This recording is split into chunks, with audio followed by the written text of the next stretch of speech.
안녕하세요. 한 주간 평안하셨죠? 소선지서 성경 공부 시간 다시 돌아왔습니다. 오늘은 계속해서 호세아서 2장 연결해서 말씀 함께 공부하는 시간 가질 텐데요. 지난주에 이어서 3절에 보면 하나님께서 또 호세아 선지자를 통해서 이런 말씀 주시지요. 너희 어머니와 논쟁하고 그리고 그는 내 아내가 아니고 나는 그의 남편이 아니라. 그리고 그의 얼굴에서 음란을 제거하고 또 그 이방 사이에서 음행을 제거하라. 그러니까 음란한 우상 숭배로부터 멀어져라. 그 삶으로부터 돌아와라. 라고 하나님이 말씀하시죠. 만약에 그렇게 행하지 않으면 음란과 음행을 제거하고 그 삶으로부터 돌아오지 않으면 이제 하나님께서 3절에 그렇게 말씀하십니다. 그렇지 않으면 내가 너를 발가벗겨서 그 나던 날과 같이 할 것이다. 그러니까 태어날 때와 같이 아무것도 없게 만들겠다. 수치를 당하게 할 것이고 그로 광야와 같이 되게 하여 마른 땅과 같이 되게 하며 목말라 죽게 할 것이다. 결국 하나님의 뜻대로 살지 않고 우상 숭배를 계속하게 되면 결국은 하나님으로부터 버림받고 죽음을 면치 못하게 될 것이다 라고 말합니다. 여기서 그 얼굴의 음란 그리고 유방 사이의 음행이라는 것은 창녀의 신분을 나타내는 문신이나 혹은 또 종교 예식을 통해서 갖게 된 흉터라고도 해석하기도 하지만요. 오히려 이 말씀은 얼굴, 인격, 그리고 이 젖가슴이란 유방이란 성적으로 음란함, 간음을 표현하기 위한 그러한 은유적인 단어로 이해하는 것이 더 좋다는 거죠. 그러니까 그 너희들의 상한 마음, 인격과 그리고 그 상한 마음 속에 뿌리 깊이 박혀 있는 성적인 음란함과 그 음행을 좋아하는 마음을 제거하라라는 말씀이지요. 선지자는 아내 고멜에게 이 문란하고 음란한 삶을 버리고 돌아오라라고 호소하고 있는 겁니다. 그러니까 몸과 마음이 완전히 우상숭배로부터 돌아서서 부끄러움을 당하지 말라라는 권면이죠. 여러분 생각해 보십시오. 나던 날, 태어나는 그 상황, 아무것도 걸치지 않은 발가벗겨진 모습, 그 모습이 얼마나 부끄러운 모습입니까?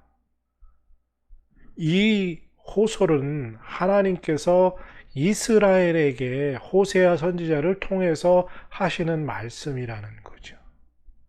그동안에 다윗 왕 이후 분열 왕국이 되고 계속해서 우상을 섬기고 이방신에게 절하는 그 이스라엘 백성에게 회개해라 회개해라 돌아오라 돌아오라 계속해서 말씀하셨던 그 하나님의 메시지에 이들이 입으로만 회개했던 것을 볼 수 있죠.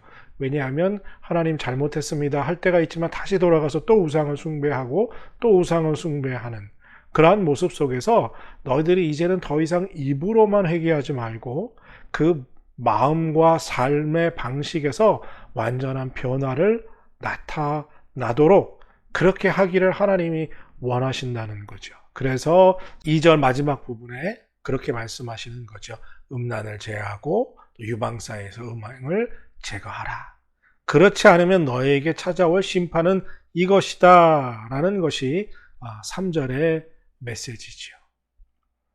그러니까 하나님은 이스라엘이 하나님의 권면과 호소의 메시지에 반응하지 않으면 결과적으로 무엇을 만나게 될 것이라는 것을 계속 반복해서 경험한다는 거죠. 하나님은 이스라엘에게 기근과 흉년을 주신다라고 말합니다. 왜냐하면 광야같이 되게 하여 마른 땅같이 되게 하여 목말라 죽게 할 것이다 라고 하는 거죠. 그러니까 이스라엘 백성에게 하나님이 기근과 흉년을 주시고 그 다음에 이 이스라엘 백성들이 아까 수치를 말했죠. 부끄러움 당하는 일. 그러니까 얼굴 들고 살 수 없도록 만드시겠다라는 이야기를 하는 겁니다.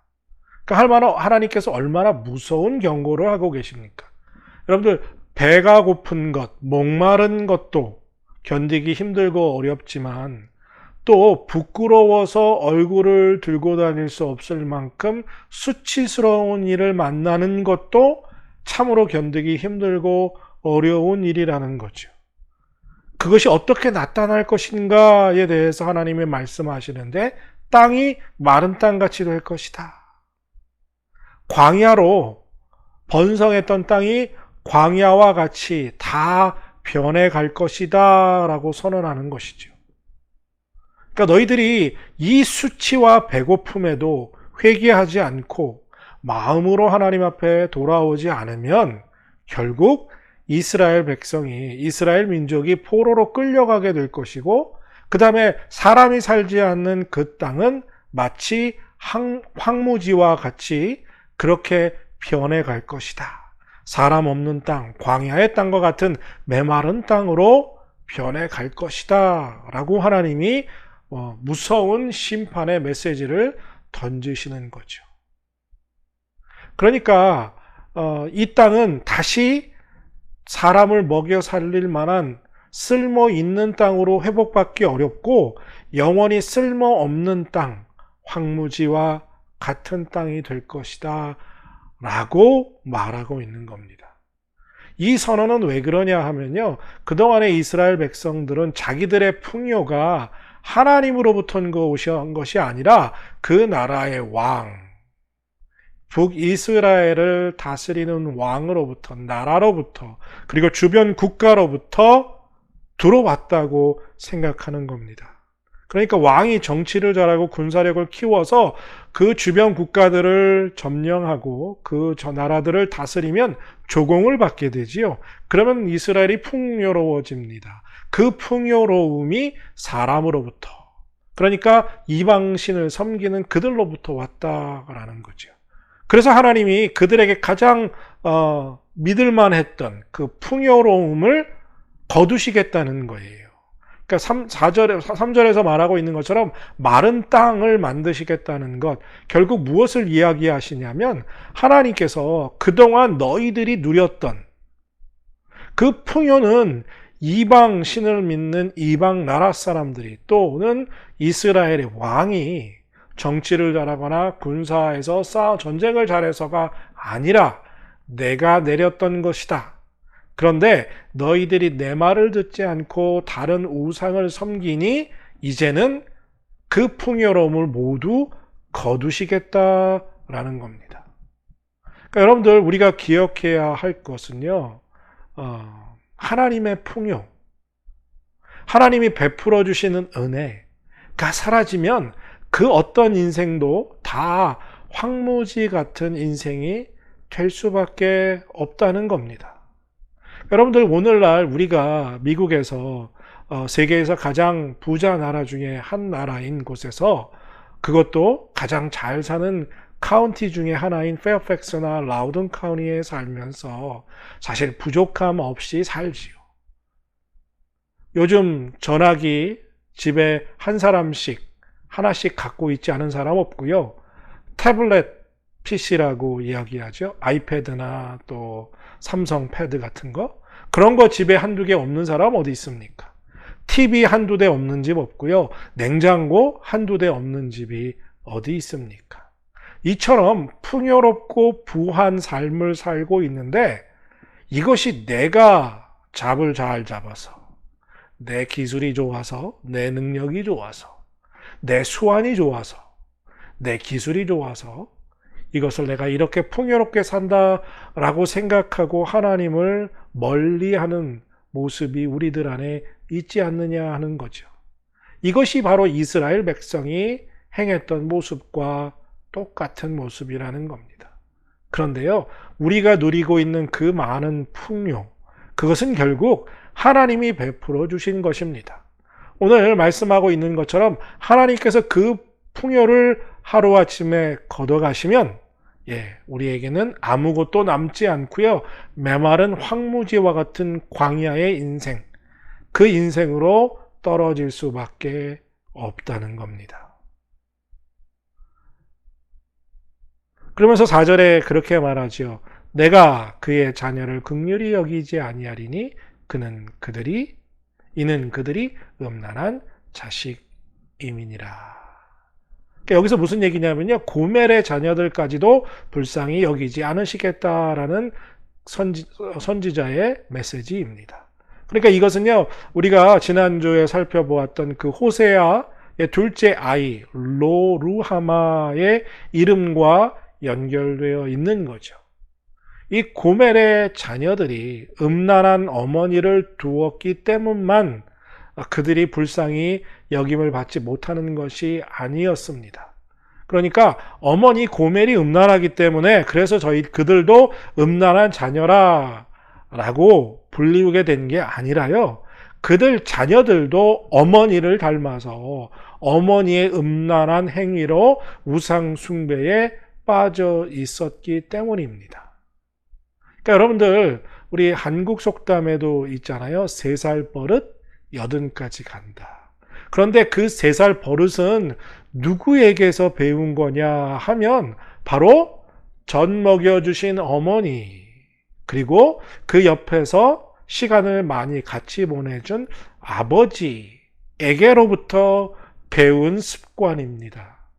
결국 어머니 고멜이 음란한 삶을 살았기 때문에 고멜의 자녀들도 음란한 우상 숭배에 빠져 있었다는 거죠.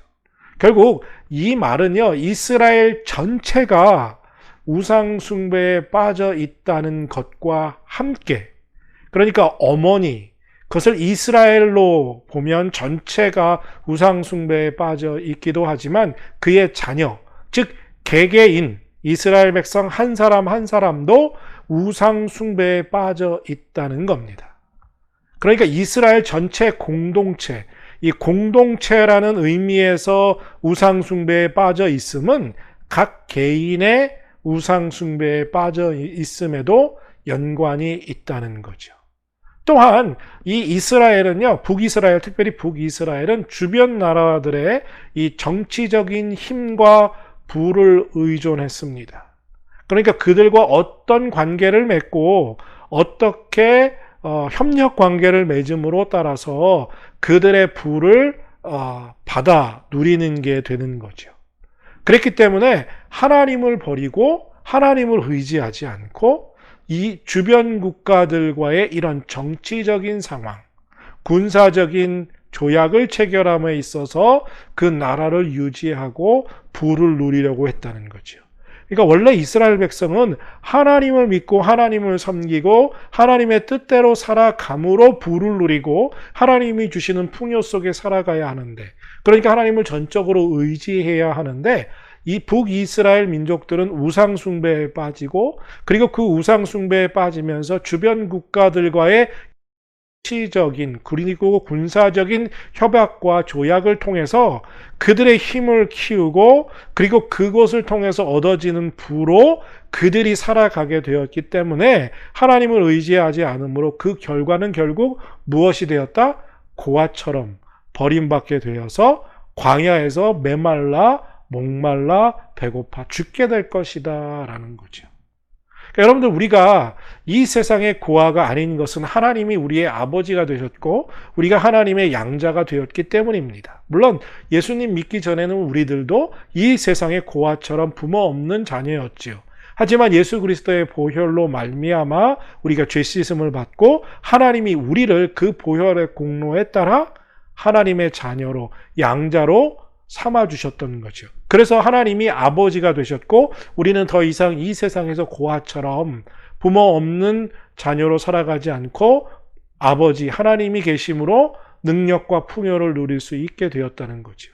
그런데 그것을 버릴 때, 아버지를 떠나게 될 때 결국은 고아처럼 버림받게 되어 마른 땅에서 광야에서 메말라 죽게 될 수밖에 없다는 거죠.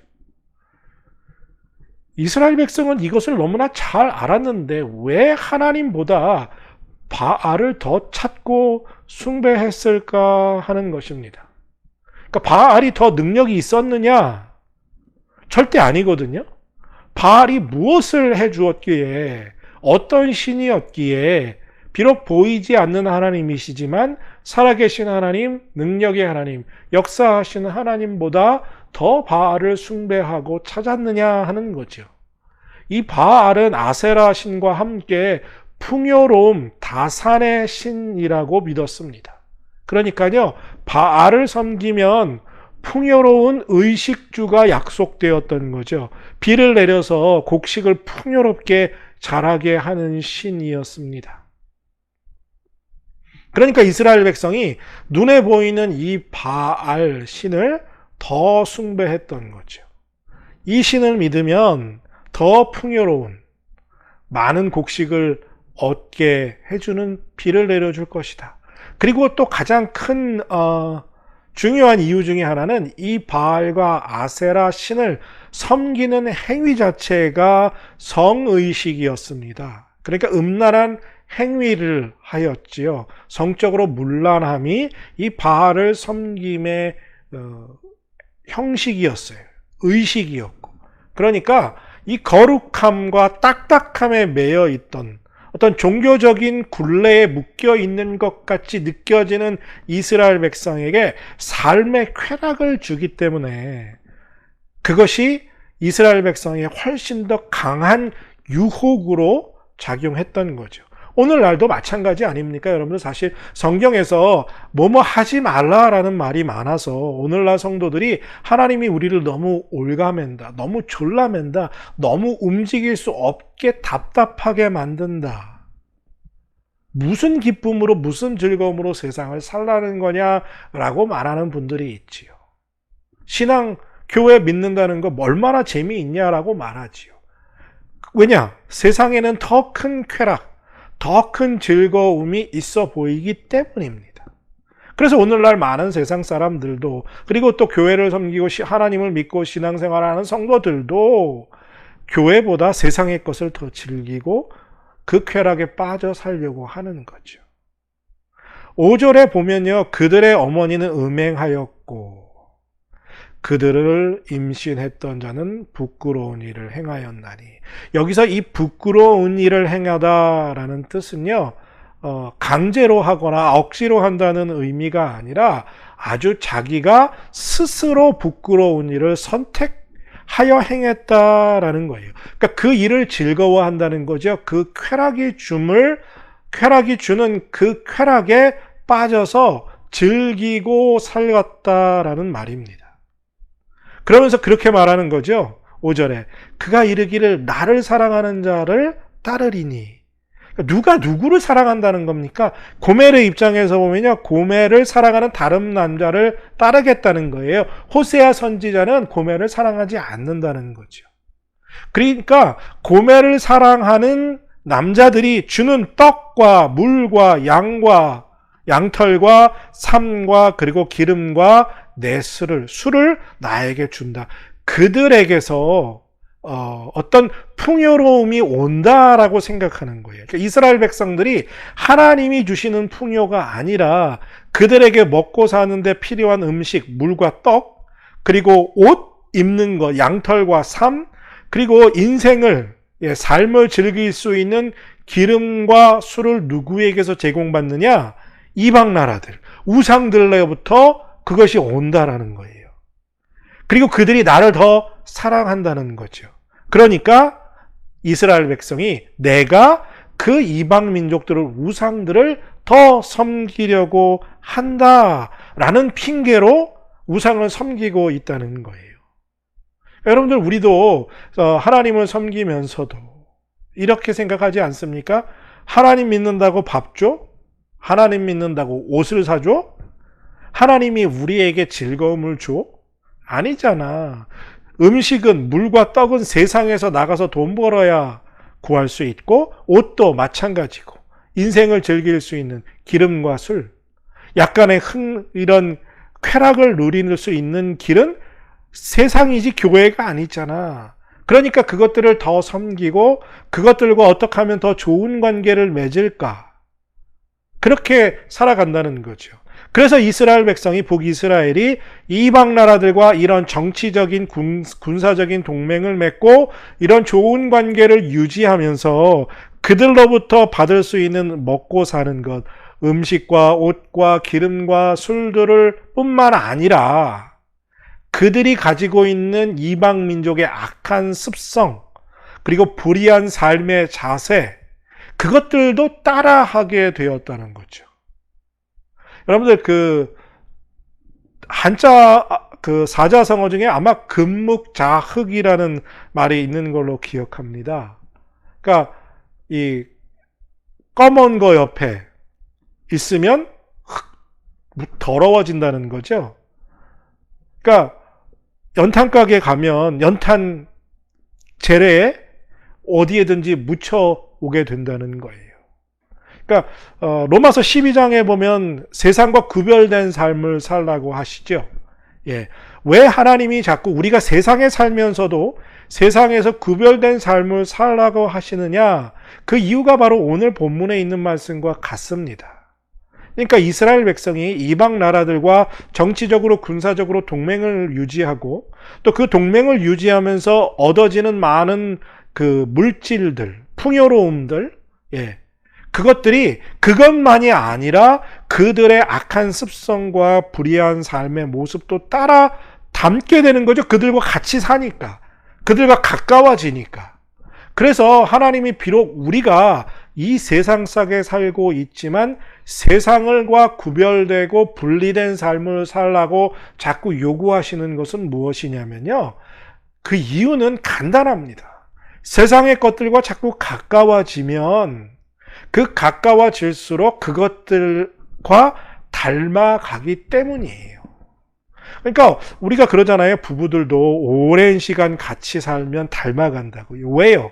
가까이 있으니까 습관을 그리고 성격을 마음을 닮아가게 된다는 거예요. 그러니까 우리가 세상에서 비록 살지만 그리고 그 세상 속에서 살아가야 하지만 우리가 구별된 삶을 살려고 애쓰지 않으면 그 세상의 악한 습성과 불의한 삶들이 막힘없이 그냥 우리의 삶 속으로 넘쳐 들어와서 우리의 거룩함이 완전히 희석되어서 옳고 그름을 분별할 수도 없고 거룩함과 더러움을 분별할 수 없는 그런 엉망진창이 된 삶을 살아갈 수 있다는 거예요.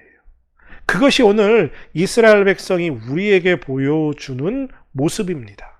그러니까 나를 사랑한다고 표현하잖아요. 그것들이 나를 사랑한다고 표현하는데 사실 그것들이 우리를 사랑하는 게 아니라 우리가 그것들을 사랑하는 겁니다. 그러니까 먹는 거, 입는 거, 즐기는 거, 이것들이 우리를 사랑하는 게 아니라 그것을 먹는 것과 입는 것 그리고 즐기는 것이 주는 기쁨을 우리가 사랑하는 거예요. 그런데 그 사랑을 우리에게 준다고 표현하는 거죠. 그것이 5절의 말씀입니다. 그래서 세상으로 자꾸 나가려는 거죠. 하나님이 이것을 어떻게 하시느냐 하면요. 오늘 본문 6절과 7절에서 이렇게 말씀하십니다. 그러므로 6절에 이렇게 말하죠. 내가 가시로 그 길을 막으며 담을 쌓아 그로 그 길을 찾지 못하게 하리니. 그러니까 호세아 선지자는요. 하나님께서 이 아내인 이스라엘 이 음행으로 우상숭배로 뛰쳐나가는 이 이스라엘의 외도를 막기 위해서 어떤 방법을 간구하실지에 대해서 말하고 있는 거예요. 6절에서. 하나님의 방법은 뭐냐면 그 길로 나아가는 그 이스라엘 백성의 마음을 강제로 묶어서 옛날같이 다리몽둥이를 부러뜨려서 못 나가게 하고 집 문을 가두어 두는 게 아니라 나갈 수 있을진 모르지만 그 길을 찾아가지 못하도록 가시를 쌓아두셔서 나갔다가도 그 길을 찾지 못하고 포기하고 다시 남편에게로 하나님께로 돌아오도록 그렇게 그 길을 막으셨다는 거죠. 그러니까 아무리 사랑하는 자, 7절에도 그렇게 말하는잖아요. 그 우상을 따라가는 삶, 이방신을 따라가기 위해서 그렇게 열심히 달려나간다 할지라도 만나지 못할 거라는 거예요. 만나지 못하게 하시겠다는 거죠, 하나님이. 왜요? 다시 하나님께로, 남편에게로 돌아오게 하게 하기 위해서. 그러니까 여러분들은 아까도 말씀하셨잖아요. 하나님이 너희들이 내 말을 듣지 않고 계속해서 음행을 행하면 어떤 일이 벌어진다고요? 발가벗겨서 수치를 당하고 광야에 나가서 메말라 죽음과 같은 그러한 일을 만나게 될 것이다. 이런 무서운 심판이 너희에게 있을 것이다. 라고 말씀하시지만, 그렇죠? 그럼에도 불구하고 하나님이 그 길을 막아놓고 못 가게 하시겠다는 거예요. 가시를 놓았다는 건, 그 길을 막아놓으셔서 더 이상 걸어갈 수 없게 한다는 거죠. 바리케이트를 치시겠다는 거예요. 돌아갈 길도 없게. 오직 돌아올 수밖에. 더 갈 수 없고, 다른 길로도 갈 수 없고, 다시 돌아올, 제자리로 돌아오게만 만드시겠다. 그러니까 하나님의 진노가 있지만 사실 호세아서에 보면요, 하나님의 사랑이 훨씬 더 크게 우리에게 보여집니다.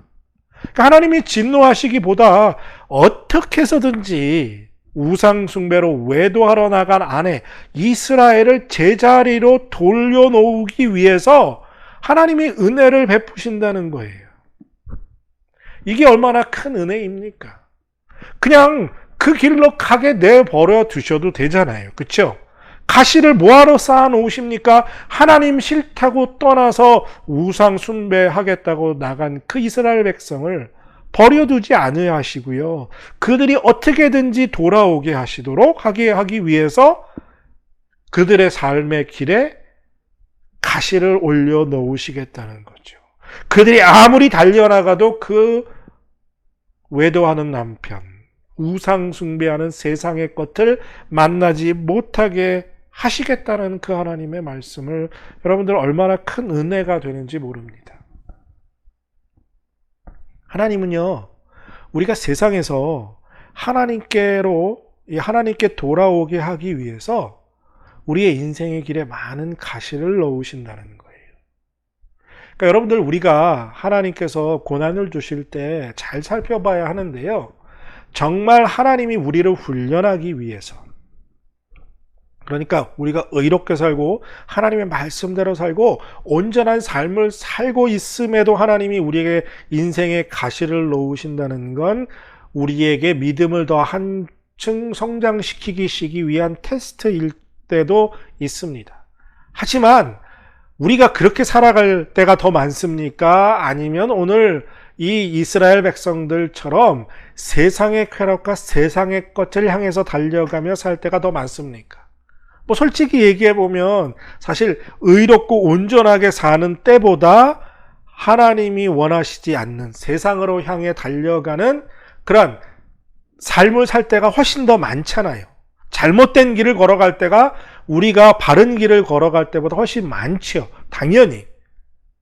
좁은 길을 걷기보다는 넓고 큰 길을 달리기를 좋아하는 게 우리의 모습 아닙니까? 그러니까 당연히 그런 길을 걸어갈 때가 많아요. 그러니까 그런 길을 걸어갈 때가 많기 때문에 하나님이 우리의 인생에 많은 가시를 쌓아 놓으신다는 겁니다. 왜요? 그 길을 더 걸어가지 못하게 하고 돌아오게 하기 위해서.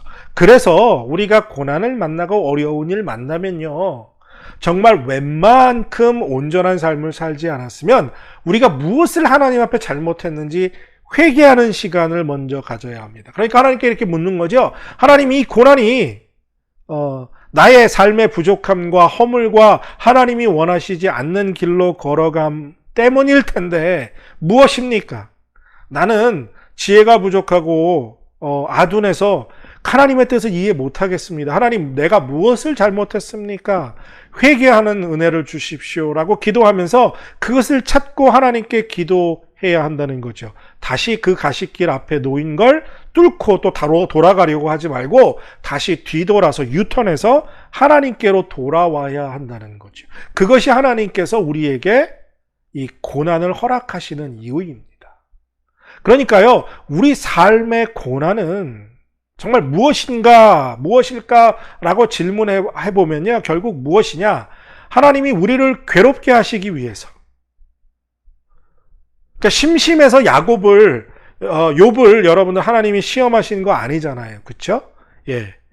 그냥 우리를 괴롭게 하기 위해서 하나님이 우리를 고난으로 이끌어 가시는 게 아니라, 고난 속에서 정말 세상을 살아가고 있는 우리의 마음을 돌려서 하나님께 돌아오도록 하기 위한 하나님의 사랑의 표현이라는 거예요. 고난 속에서 하나님을 만나고 하나님께 돌아오라는 거죠.